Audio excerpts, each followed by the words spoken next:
College and University Work Families Association. Please join me in welcoming Susie.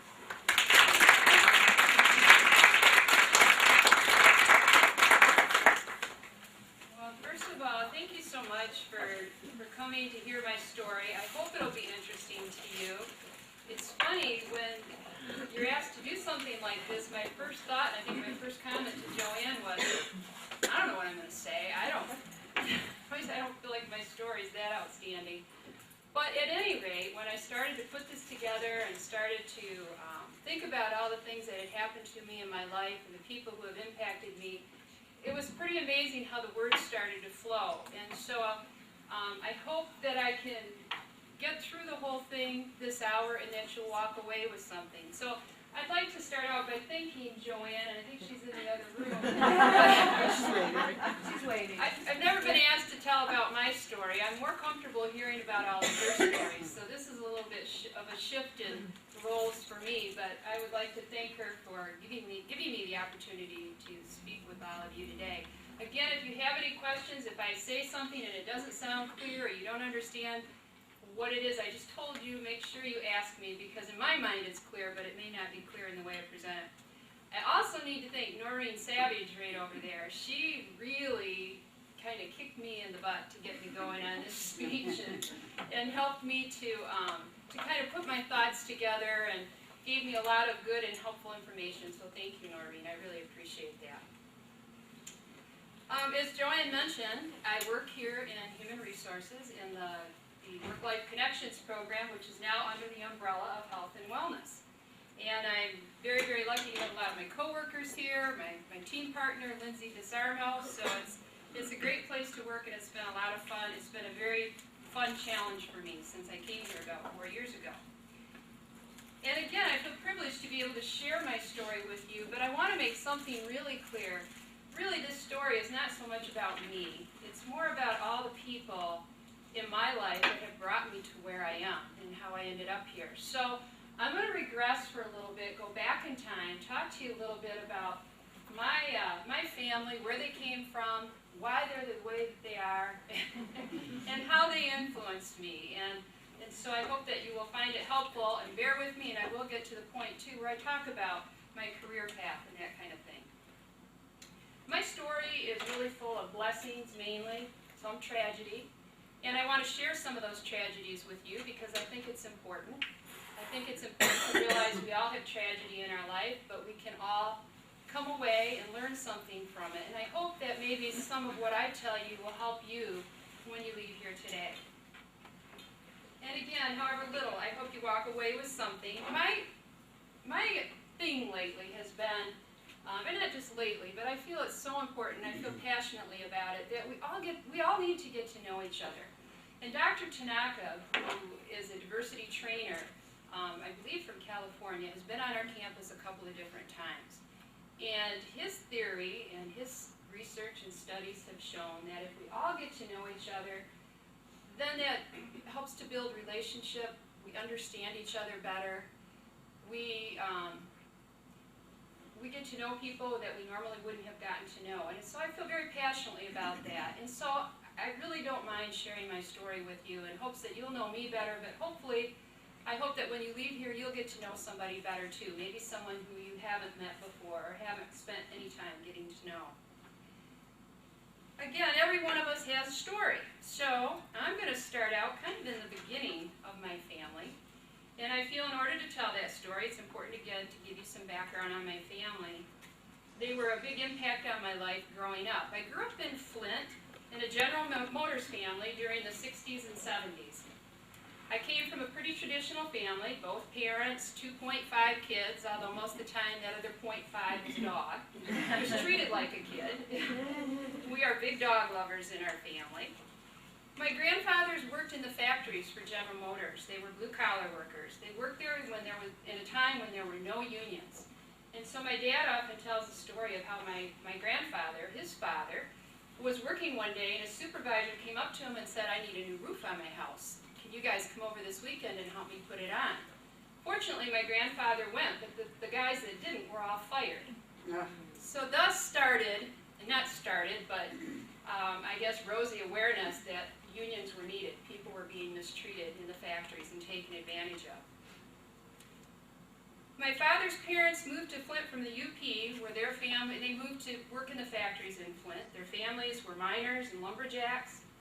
My great-grandfather was killed in a mine accident many, many years ago. Of course, I never knew him. My mom's parents came from farms near Frankenmuth. They were all hardworking, very practical people, no-nonsense type people. My grandpa and grandma Prahl, my mom's parents, were a strong, strong presence in my life. They spent a lot of time with me in my younger years. I have a lot of very fond memories of them, especially of my grandpa Prahl. To me, he seemed about 7 foot tall, and he would ride me around on his shoulders when I was little, and he sang to me. And to this day, when I hear Ernie Harwell with the Tigers, when I hear that voice, I think of my grandpa Prahl, because he always had an earplug in his ear, connected to the transistor radio that was broadcasting the baseball games. He loved the Tigers. I don't know what he'd think now, but he loved them back then. So that brings a lot of good memories back for me. I spent a lot of time with them when I was younger. All of my grandparents experienced the Great Depression, and for some of you who are students here or fresh out of college, you may not know a lot about the Depression, but it was much worse than things are now. I think anybody who lived in the Depression, who is still living, worries about it going back that way with the way our economy is right now.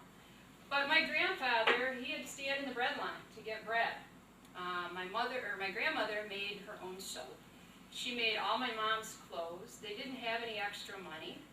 My grandmother during World War II worked in the factories. My grandfather was too old to go to World War II, but they stayed behind and carried on. They lived in a lower class, and I hate to use that word, but just to give you a good visual of their neighborhood, a very ethnic neighborhood on the east side of Flint.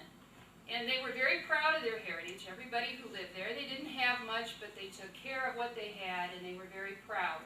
And they knew how to have fun without spending money. And I think that's one of the things I learned from my grandpa and grandma. I would go over there and spend the weekends. We didn't do a whole lot, other than my grandpa. I was telling my coworkers in HR this morning, would take me to McDonald's every time they came over there, and the big treat was a cheeseburger. And so sometimes he'd do it twice in one day. So when I'm writing this speech, I kept thinking, why am I getting hungry for cheeseburgers from McDonald's? In fact, tonight I think I'm going to go finally get one. But anyway, it's funny what memories do to you. Anyway, I heard a lot of stories about the Depression and how they grew up, their life on the farm. My grandmother told a story of when my uncle was 5 years old, my grandfather was with him in the fields of their farm, of her parents' farm, and there were German prisoners of war there that were working in the fields. They had been captured in Germany and brought back to the United States. And one German soldier looked down at my Uncle Kenny, again, who's only 5 years old, put his hand on his head and started to cry. He had lost his wife and his son in the war. And so that's a story that's kind of always stuck with me. You know, I don't think we always understand firsthand some of the tragedy people have gone through and the impact it has on others in our lives. I love to spend time with my grandpa and grandma Prahl. My grandfather, when I was a sophomore in high school, he died of cancer, pancreatic cancer. And it was a very rough thing to see him go. Most of us in this room have experienced at least once the loss of a grandparent. It's very hard to go through. But he taught me a lot about living with him dying. He went home to die, and he laid in his bed, and he would still sing to me a song he always sang to me, which was called Susan, Susan, I've Been Thinking. And I don't even know where he got this song from, but I can still hear it in my mind today. But he never got bitter. He never was resentful. He died with dignity. And again, he taught me a lot about living through dying, through his death. My grandmother, about 15 years ago, was found murdered in her home on the east side of Flint. And as you can imagine, this was devastating for our family. She had been pretty bitter in her later years. She was sad that her family had moved away. She was sad that she was so isolated. that she lived alone. She didn't know her neighbors anymore. She couldn't walk down the street to church because it was too dangerous. But she didn't want to move out of this home. I tried to get her to move over here. I found places for her right by us. My mom tried to get her to move as well, but she wouldn't. And so she ended up dying in her house. The funny thing is, and maybe it's not so funny, I guess it's more self-preserving, but you know, we never found out who the murderers were. And I guess what I would think is probably they were a couple of kids, maybe looking for some drug money, broke into her house. I don't think they bargained that they were going to have to wrestle with a 4'11" feisty old German lady. And in fact, the detectives had said that there was a struggle, and knowing my grandmother, she probably went after him with the broom. So, unfortunately, she ended up at the bottom of the stairs, and that's how she died. And my mother found her the next day, which was terribly, terribly difficult for my mom. But again, I hope that whoever committed this, I hope that they've been able to forgive themselves and they've been able to move on in their lives. And if that's happened, I don't even want to know who they are. I just hope that her death hasn't been in vain and that they've been able to maybe learn from what happened and be able to go forth and make something of themselves. Again, I learned from my Grandpa Prahl that bitterness isn't going to do you any good, so you have to let it go. Well, and then tell you a little bit about my dad's parents. I didn't know them quite as well. My grandmother Falarius, my dad's mom, suffered with Parkinson's disease for years and years, and so she was always sick as I was growing up. But my grandfather took care of her every day, and it was probably 7 years that she was bedridden. He fed her, he bathed her, he toileted her, he pureed her food for her for every meal. He had to hold a straw for her. She couldn't even do that. So from my grandpa Falarius, I learned about love. I learned about commitment. I learned the fact that you do things because it's the right thing to do, not necessarily because you want to do it or because it's easy, but you do it because it's the right thing to do.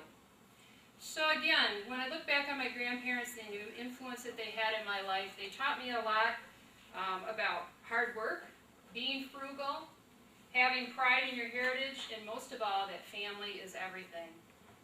Now, both my parents also worked for General Motors. I had a whole General Motors family. So we always had a Buick, and we always had a Chevrolet. So my dad worked for Buick, my mom worked for Chevrolet, both in white-collar jobs. My mother worked full-time in an era when it was really frowned upon to be outside of the home working.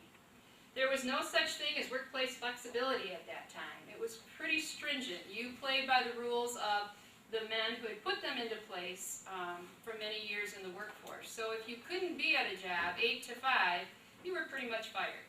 There was not a lot of room to take care of your family if needed and that type of thing. I used to be so proud of her because, for many reasons, but one reason, which might sound kind of silly, is my mom always looked so nice. You know, she'd get up in the morning, and in those days to go to work at Chevrolet, you had to wear a girdle, you had to wear nylons, you had to wear a dress, and you had to wear heels. And if you didn't have those things on, you were sent home. Now, my thought is, who the heck was checking for girdles? I don't know, did your boss walk and pat you down and say, you must not have a girdle on, you gotta go home? I don't know. But she always looked so nice, and I was very, very proud of her. She had a high school education, but she worked very hard. She worked her way up into the personnel department at Chevrolet. And just to give you a little caveat here, both my mom and dad worked in personnel for General Motors. They have never forgiven the corporate industry for changing personnel from personnel to human resources. They just don't see the need in that at all. So anyway, she worked in personnel department at Chevrolet. She taught me a lot of things through her working. She taught me that you go into work each day, no matter how you feel. Now, you know, if you're sick, you really shouldn't be there, but she still did, and she worked hard. There were no excuses, and she made this very clear for not giving your employer a good day's work. I missed her being home, like my friends' mothers. I missed her not being able to be the Girl Scout leader or to be there at lunchtime or be home during the summers. But for the time that she was gone, my parents really made up for it. We were very fortunate. We had a cottage, and so every summer we spent most of our time at a cottage, and we had a lot of fun together. So it wasn't about quantity. It really was good quality time that my mom spent with us and my dad.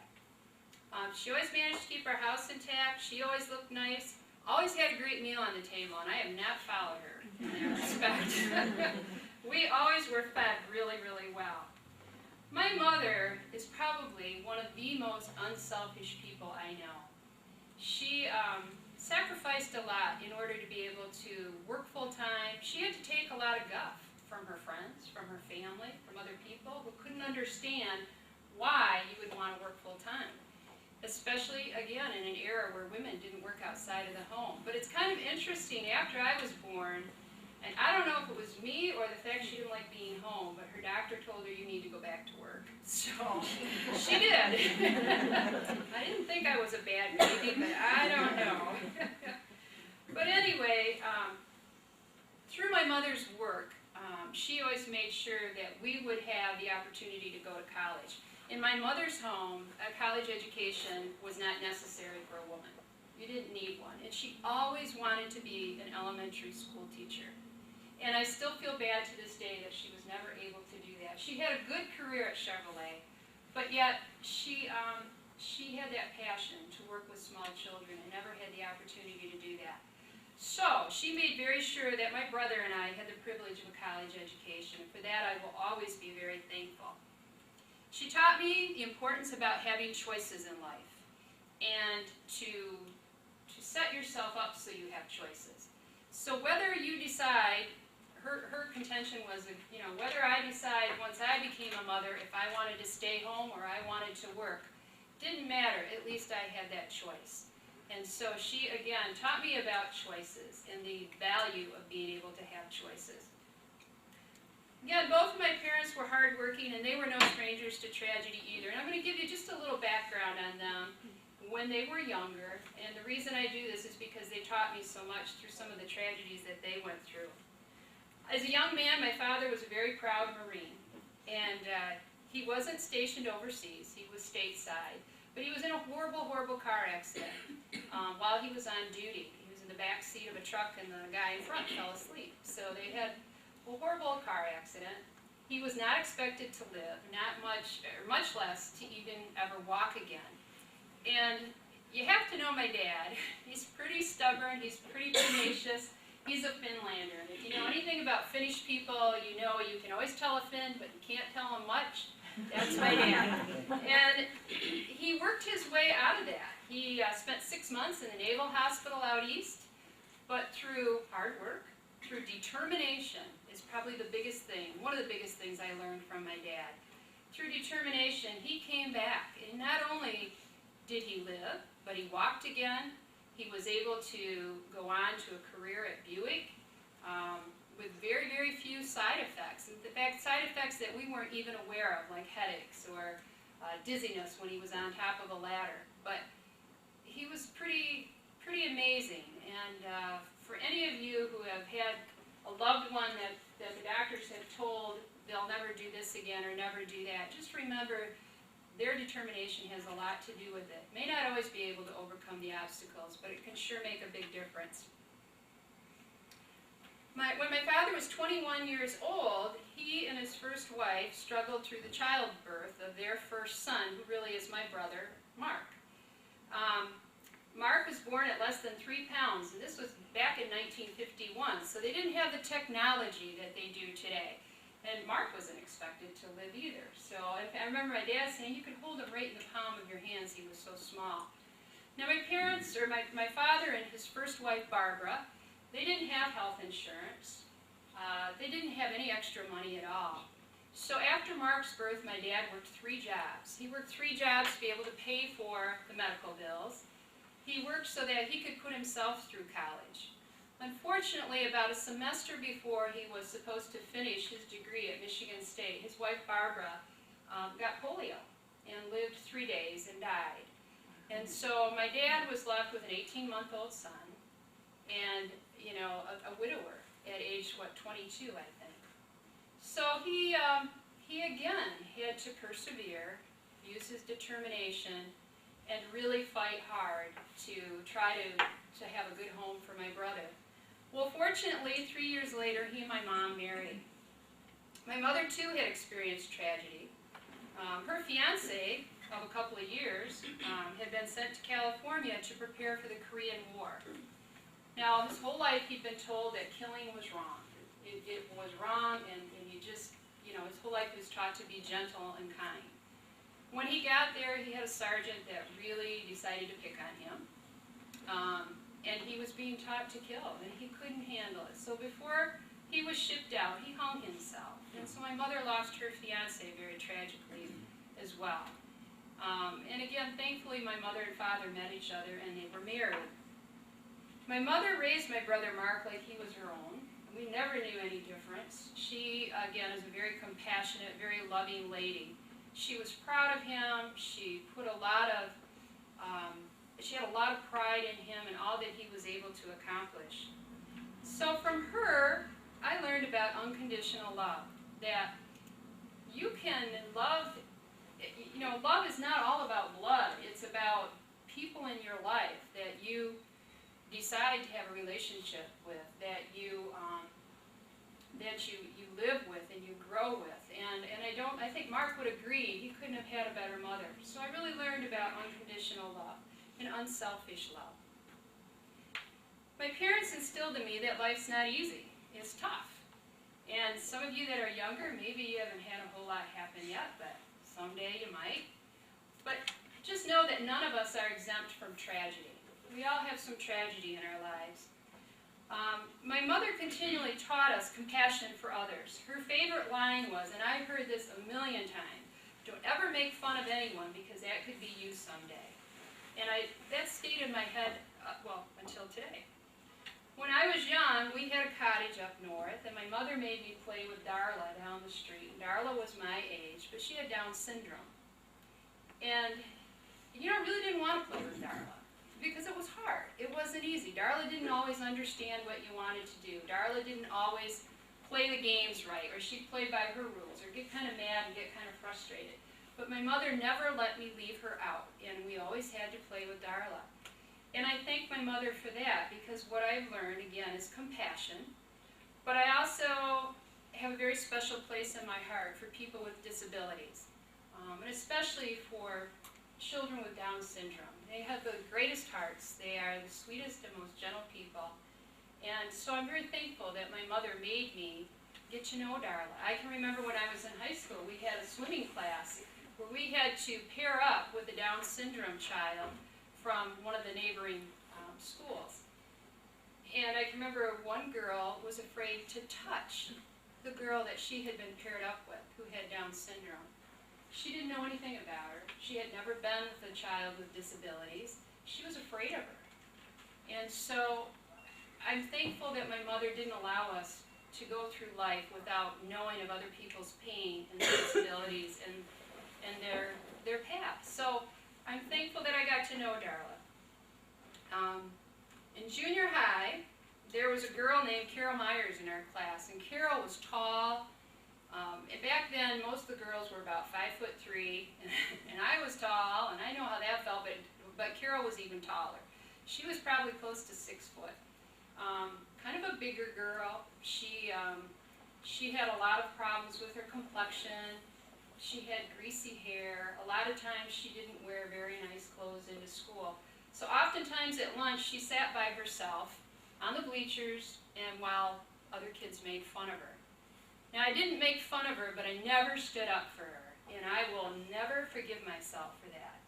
If I could find Carol today, I'd apologize, and I hope that she's been able to turn her life around or been able to do something with her life. She had some limited abilities, but it's something that's always stuck with me because my mother instilled in me that, you don't make fun of other people. You don't know what's going on with their lives. And, that was probably 40 years ago, and I don't think I'll ever forget Carol Myers. So, again, from my mother, she taught me about compassion and to be non-judgmental. And she would also often say, we never know what someone is going through just by looking at them. Now, just to give you a little background on my father, I haven't talked about him as much, but he's been a very big presence in my life. Again, he's a very strong, opinionated Finnish man, and so that's a hard combination. And again, you can't always tell a Finn, but you can always tell a Finn, but you can't tell him much, and that's really true, because throughout my whole life, our family was very traditional in some ways. My father was definitely the head of the household. He kind of ruled with an iron fist, and yet, I guess the dichotomy of that is that while he was very traditional in some roles, he was very non-traditional because he wanted me to have an education, and he wanted me to be self-sufficient. So anyway, I learned some valuable lessons from my father's strength. He always talked to us about stick-tootiness. And I don't know if that's a word, but I heard that word over and over again. And Melanie, you know all about stick-tootiness after last week. Anyway, stick-tootiness. We just weren't allowed to give up. You had to keep going. And he taught us to stick with the important things in life. Now, he'd let us give up the ballet lessons, or if we weren't really crazy about a sport, we could give that up. But he taught us about the importance of education. I think because my father worked so hard for his own education and never completed that last semester after his wife died, he never wanted my brother or I to have to work while we went to school, nor did he want us to have to worry about paying for schooling. So I had the very great privilege of having my college education paid for. And I appreciate that, because I know with 3 kids of our own right now, that's a hard thing to do. It's very difficult. My father, again, would tell me, I don't care if you ever use your degree, but I want you to have it in case you ever need it. Again, getting back to being able to have a choice in life and to set yourself up so you can make choices and you're not a victim with every situation you're in. You have that ability and a choice to get out of that. Granted, it's easier for some people than for others. Some of us have more opportunities than others, and I was very fortunate that I had that. So I gained a lot of strength from my father and from the confidence that he always had in me, because he always told me, you can do it. And I remember when I first got to Ferris, you know, I was not a great student. I kept calling home and saying, this is too hard. And he'd keep saying, stick with it, you can do it. So my parents taught me that life goes on no matter what. Another quote from my dad was, you never learn to accept tragedy, but you do learn to live with it. And this attitude helped us to get through the very next big tragedy in our life. My brother Mark was almost 6 years older than I was. I really looked up to him. Anything that Mark attempted to do, he did 110%. Anything I did at about 50. Just enough to get by. In high school, he was a top student. On the football field, he was super tenacious and fast. I think tenacious was the word his friends used to describe him. He could swim, he could run track, he even played his entire senior football season with a broken, I think it was a foot or an ankle. So when I came to high school, 5 years later, the teachers that had Mark, they soon discovered I wasn't quite the same student. So after attendance, in about the first week, I'd get this, so you're Mark Valerius? Yep, that's me. It was so bad that one time my best friend Barb and I decided to switch names because we were both big goof-offs. And so anyway, I think it took a teacher a week to figure out that she was not Sue Falerius, she was Barb Cole and I was Sue Falerius. We were always playing pranks, so not very serious students at all. But Mark, he had a drive in him, and when he wanted something, he went after it. And he went after it like a bull in a china closet. So I got tired of hearing, you're Mark Valerius' sister. You know, again, you could hear the disbelief in their voices. My brother went on to attend U of M, and he received his master's in environmental health. He was a very bright man. He was like an environmental scientist. So you've heard of the Love Canal, maybe. The company that he worked with went in to clean up the Love Canal. And he was very much aware of environmental issues that were going on. He married his college sweetheart, and they, unfortunately, were not able to have children of their own and adopted a little girl as an infant. And however, things began to go wrong from there. His marriage began to crumble. His daughter had several emotional problems. most likely due to her prenatal care. She was the 5th baby that her mom and dad had given up for adoption. And these problems were seriously impacting their life. They were kind of, they were at each other's, the tension, the stress of not knowing what to do with a daughter who has a lot of emotional problems. It was really tough on their marriage. And then his wife was diagnosed with cancer. So for a guy that always excelled at whatever he did, things were going the wrong way. He wasn't emotionally prepared to fail. And on July 12, 1992, and I'll never forget this date, at 41 years of age, we received a phone call that my brother Mark had committed suicide. He had shot himself. And, this is by far the most tragic day in my life. It was a pretty hard thing to go through. And again, imagine the irony of the situation. My mother's fiance had committed suicide, I don't know, 30 years before that? 35 years before? So, again, she has to go through this type of a death. My brother, his body was flown home to Flint to be buried there. I didn't want him to come home alone, so I went and met his coffin at the airport, and that was a very, very difficult thing to do. A brown plain box, came off the plane along with the luggage, and that was my brother. And I thought, that's a heck of a way for anybody to have to come home. But, suicide's a death that has no closure, and for any of you who've experienced it, it's pretty tragic. And we just went to a presentation yesterday on depression in the workplace, and they talked about how suicide, the rates are just escalating.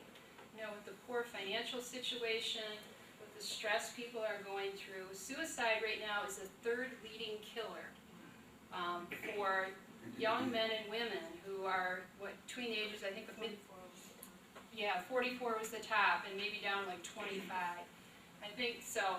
The 3rd leading killer. We lose more people in that age group to suicide than we do to cancer.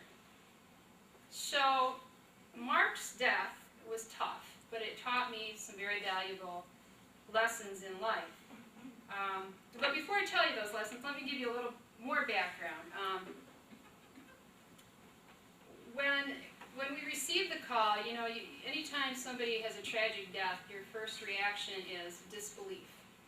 And I just couldn't believe that he would kill himself, that he would give up on himself, because he had so much to offer and so much potential.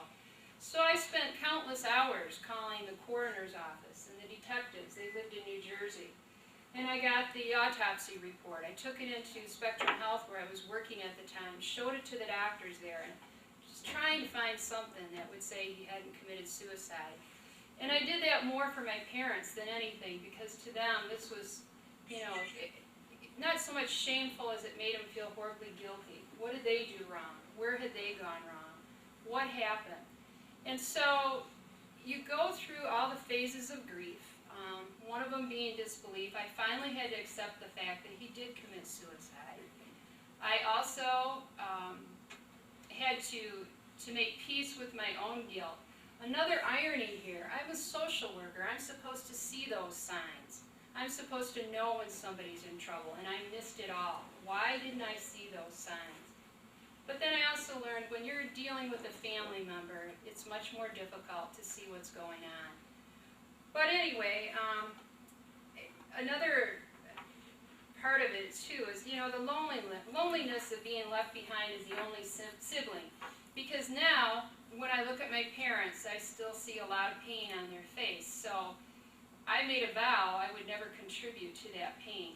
And they've had enough in their lifetime. So fortunately, I have a wonderful husband who's very good to my parents, and between him and my kids and all the happiness that they've brought to my parents, we try very hard not to cause, any pain for them at all. Sometimes that's a big responsibility. Sometimes I don't like having all that responsibility on my shoulders, that I have to try to not be perfect, but to do what I can to keep them from experiencing more pain. And as my dad said, you never expect to read your child's obituary. And for any of you in here who have lost a child, you know how that feels. And you certainly understand. So over the years, we've learned to live with Mark's death, but never to accept it. And I don't know if we ever truly will. But I learned to never say never. You know, I would hear parents at school saying, my kids would never do that. Boy, I learned, you don't know. You never say never. I also learned that adversity and failure are an important piece of growing up. My brother didn't have a lot of adversity. He didn't have a lot of failure. He was not emotionally equipped to deal with it when it came into his life. So if you're going through a tough time, look at it and say, you know, what can I learn from this? How can I grow from this? Because truly, this is an opportunity for you to grow. And so we learned that through Mark's death, that really adversity can be a good thing, to a point, but it can be a good thing. Well, I've been married for 28 years to a man that I just mentioned, Chip. He's been a huge influence in my life. He's my husband, he's my best friend. He puts up with living with a Finlander, and that's not always easy, believe me. But Chip has also taught me about choices, and that you have a choice each and every day. You can either move on with your life, or you can remain in the past. Really, that choice is up to you. And Chip is no stranger to tragedy either, and he had to make a decision to move on with his life at a very, very early age. Once in a while, I try this kind of sick line on the rest of the family, and they don't think it's so funny, but I'll say, you know, if we want to have a family reunion, let's just go to the cemetery. It's just as easy. But anyway, I know, kind of sick. You guys didn't laugh much at that, but honestly, you can. You also have to have a sense of humor. It's important. But anyway, Chip lost his father to cancer, his mother to heart disease, and his older brother, who was his mentor, Bob, to heart disease as well. And he lost them all between the ages of 13 and 21. Wow. So basically by age 18, his parents were gone. Next year later, his brother died, who he looked up to and thought was one of the greatest people on earth. And that was the guy that was going to help him get through early adulthood. So, when I met Chip, he was never going to get married, never going to have children, didn't want anything to do with it, because he didn't want his kids to have to go through what he went through. But I guess at some point he made a decision to go ahead and take a chance and move on. So he married me. We had our daughter Rachel, who's right over there. Maybe some of you may know Rachel from the Women's Center. So you can imagine the irony, once again, talking about life's ironies. When he was 29, a month before his 30th birthday, he had a heart attack and had to go in and have 5 bypasses, major heart surgery. So again, Chip had always thought he would die by age 30 because that's what happened to his mother and his father and his brother. But the silver lining in all of this is that we were able to catch that he had a problem early on, and he was able to have surgery. And, you know, 24 years later, he's still with us. And I didn't expect that. I never expected that Chip would still be with us today. I really thought I would be a widow. And so I made sure that I would have a choice when that time came, that I would be able to continue and take care of Rachel and just take care of whatever I needed to so I could be self-sufficient. But life went on, and again, we're here 24 years later. He's doing fine. They can't find any more clogging in his arteries that lead to the heart. It's pretty amazing because he really should be clogged up by now. And it's just there's nothing there. And he doesn't eat real good. He hates to exercise. So we do have a little bit of a problem with that because I love to exercise. He does not. So he doesn't do anything heroic to take care of himself.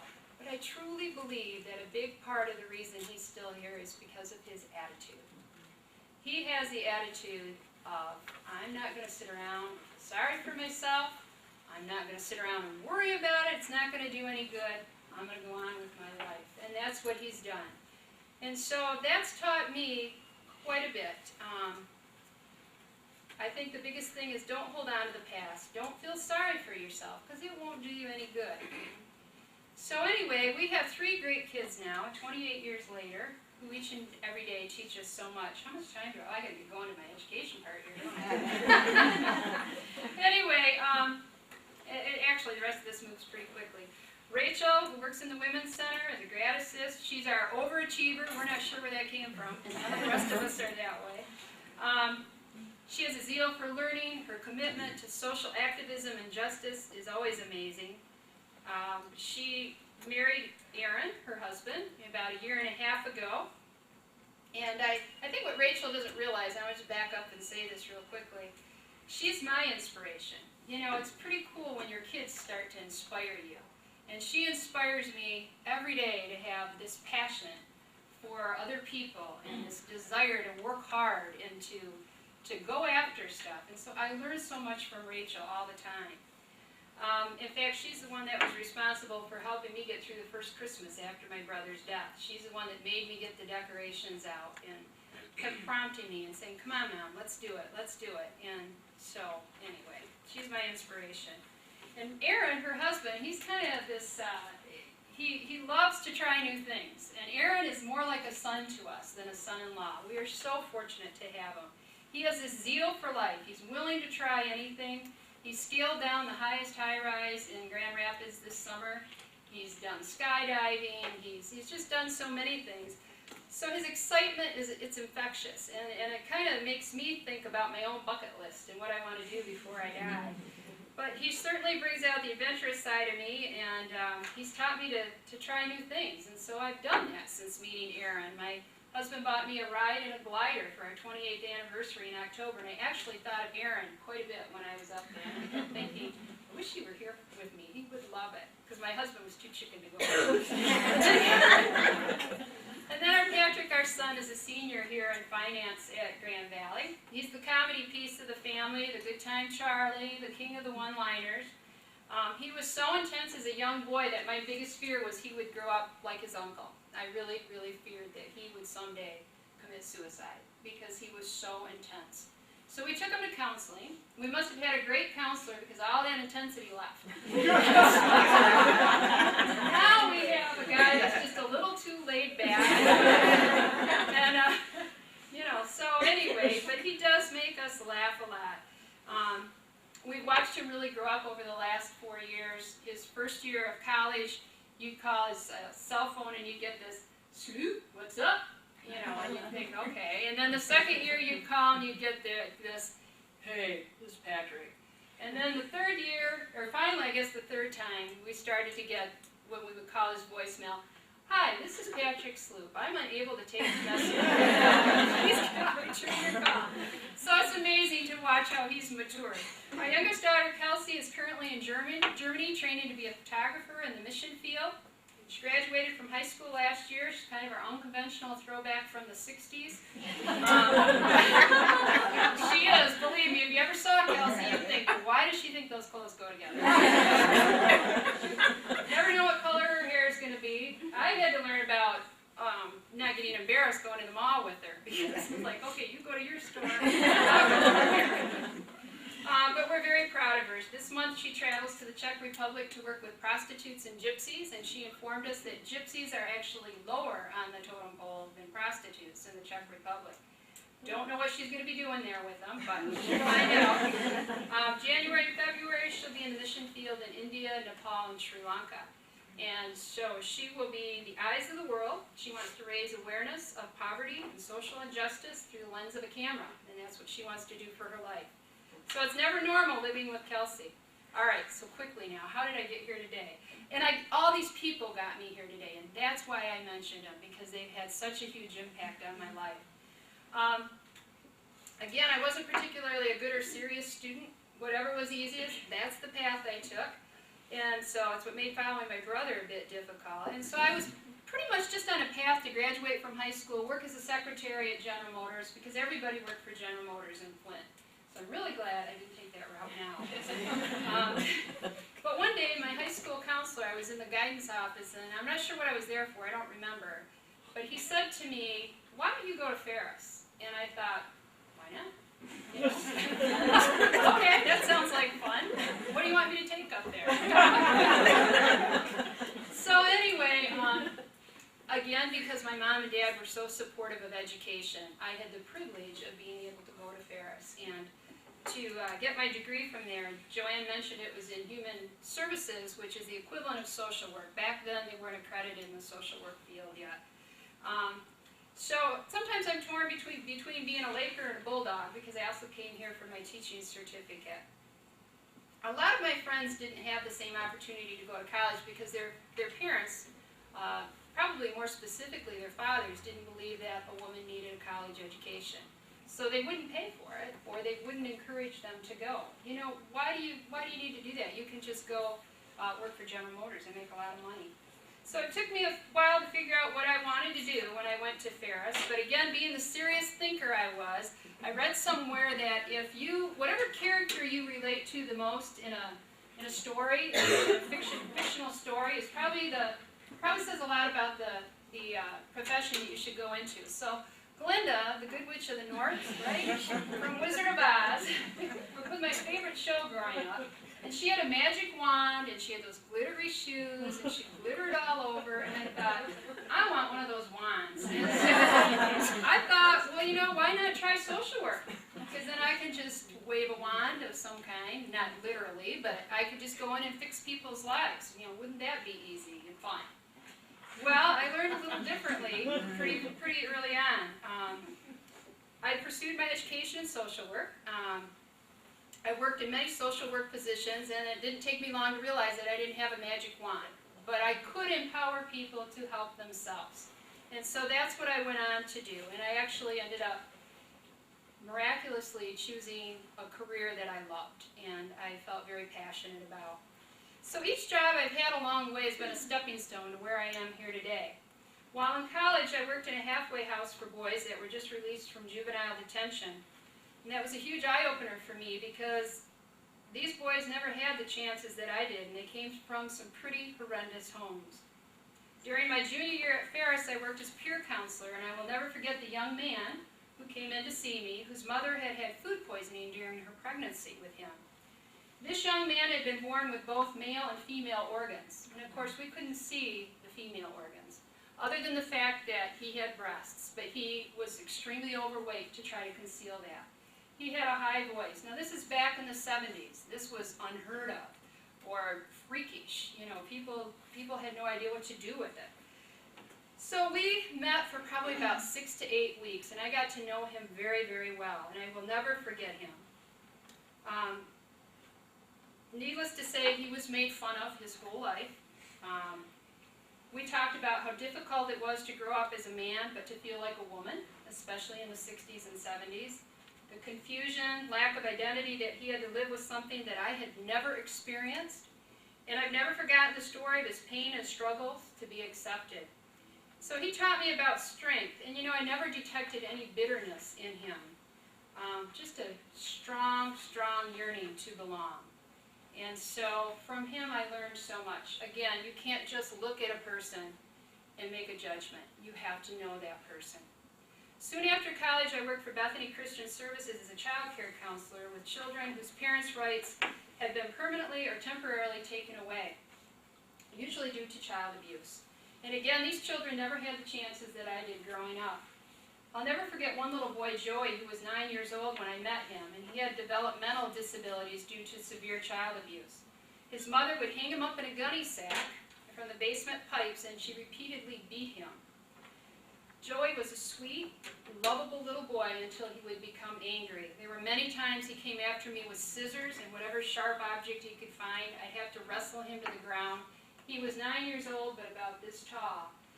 And it was very difficult to work with Joey. People tried to adopt him, and it didn't work out. He became too angry. They got scared. They'd give him back. And so he'd end up back at Bethany again. Joey learned at a very early age about being abandoned, not trusting anyone, and he would become, and the only way you could handle any type of anger was through violence, because that's all he knew. Last time I knew, Joey was homeless in the Kalamazoo area. I actually saw an article on him in the Grand Rapids Press a number of years ago, and he was probably, I don't even know if he'd still be alive, because his existence was so difficult.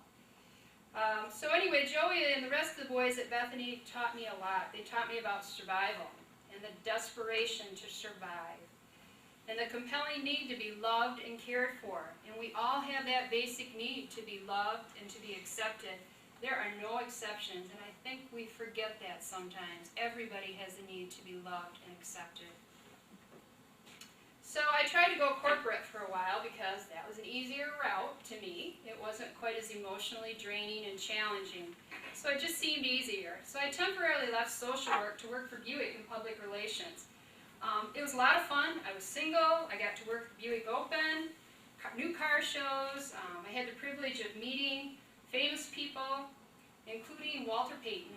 And I don't think my son will ever forgive me for not getting his autograph.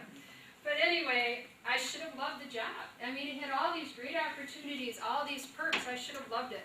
But I felt empty. It just didn't make any sense to me. I couldn't get excited about new cars. I didn't feel comfortable around people who had so much but knew so little of the world around them. It just seemed very frivolous. So much to the shock of those around me, I went back to social work, to a job that barely paid minimum wage. However, that's where I felt the most alive. I was doing something I felt was meaningful. I had a desperate need to know people that came from different backgrounds. So my lesson here, I guess, or my piece of wisdom is feel passionate about what you're doing, or do something to feel passionate, whether that's volunteering, whether that's working, whatever it is, being a parent, but do something that you feel passionate about, because it's so important. Otherwise, all the money in the world isn't going to make any difference, or all the perks in the world are not going to make any difference. I left Oldsmobile when we first had Rachel, and shortly after that began working at Spectrum Health and Surgery. And I actually didn't work in social work. I worked as a unit secretary because I wanted to be home with my kids as much as possible. There again, I was afforded the privilege of being able to make a choice. Not everybody has that. So I stayed, I was home a lot with my kids. I worked 2 nights a week in surgery. And I saw tragedy every day. You know, every day I went in, there was a new trauma. There was some type of new tragedy. It made me pretty paranoid for when our kids became teenagers, because I had seen so many horrible accidents where teenagers were involved. And as kids grew older, I eventually moved into medical social work, which is probably one of my very strong passions and loves. I learned so much as a medical social worker. Every day I went in was new. Every day I did something different, and it gave me a chance to learn so much more about people. It was a love and hate relationship. There are a lot of memorable moments working in the hospital, and I think anybody who works in the hospital will tell you there's this sort of sick adrenaline rush that you get from other people's crisis. You know, it's very true. You seem to do your best when you've got that adrenaline going. I worked in the trauma bay, so you'd sit and wait for AeroMed to bring in a trauma, and as a social worker, my job was to try to find out who that person was, work with their family, try to get them, try to console the family. I had to contact the family. I worked with life and death issues all the time, end-of-life issues. I worked a lot with the geriatric population, so these were folks who had to be moved to placement, and that was very difficult. I just want to mention one particular man that I had.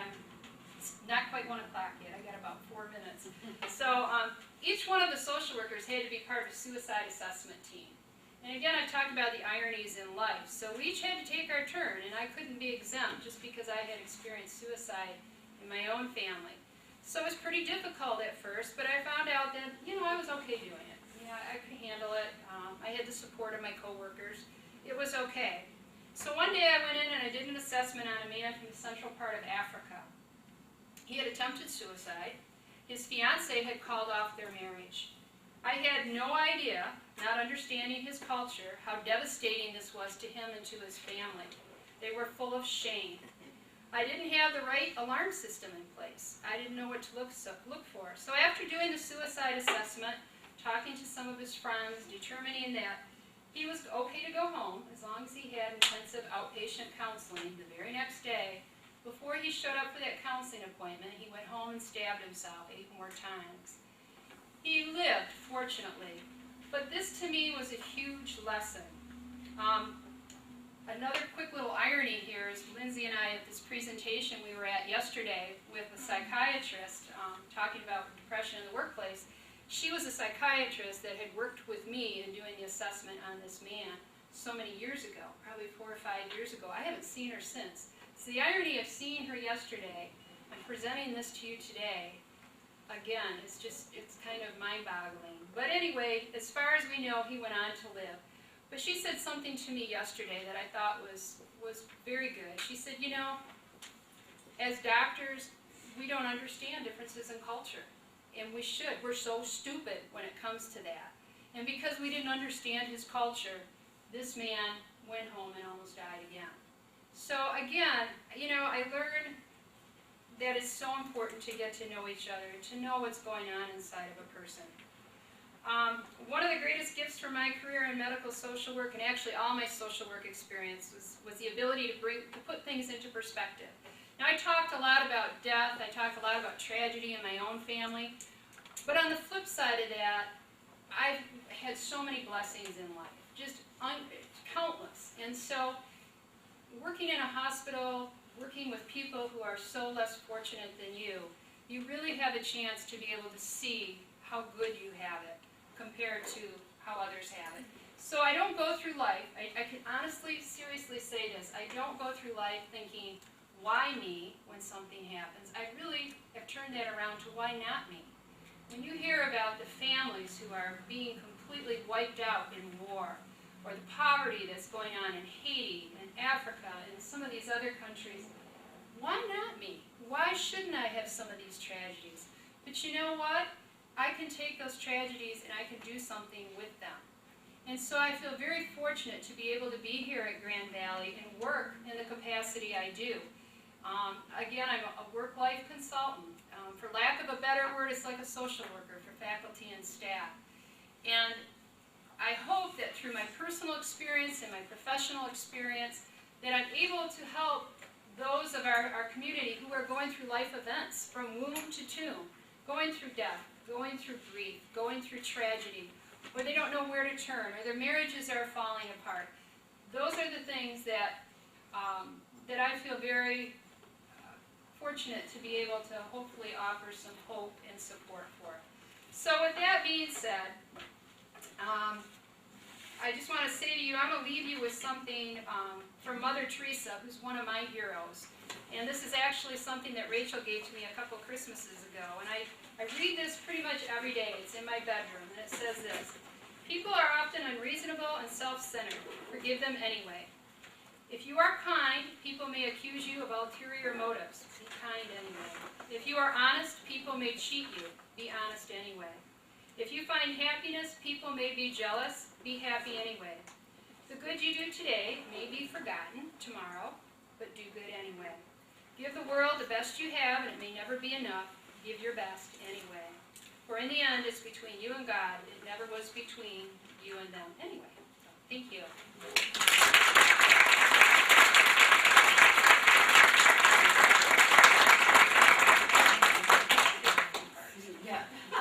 Just to, before, I know some of you have to leave, if you would, in the middle of your tables are some evaluations, if you would please fill them out, that helps us in our program planning.